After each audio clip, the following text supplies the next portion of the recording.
দেখেন কয়েলের আপনি বলতেছেন এই প্রান্তে শর্ট নাই, এই প্রান্তে হচ্ছে ভিপিএস লাইন আসে চার্জিং আইসি থেকে, বুঝছেন? এখন যেহেতু এই প্রান্তে শর্ট, এটার সাথে যেগুলো সম্মিলিত আছে সবগুলো শর্ট থাকতে পারে।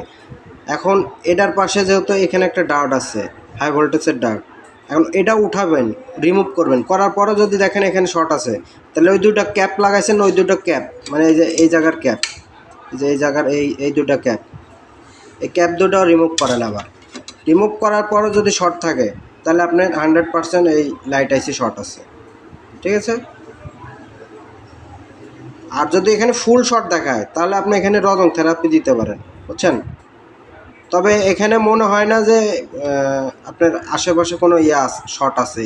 হয় এই আইসি শর্ট আছে, নাহলে এই ডার্টটা শর্ট আছে, আর নাহলে আপনার এই ক্যাপ, যে ক্যাপ, এই ক্যাপ দুটা রিমুভ করেন।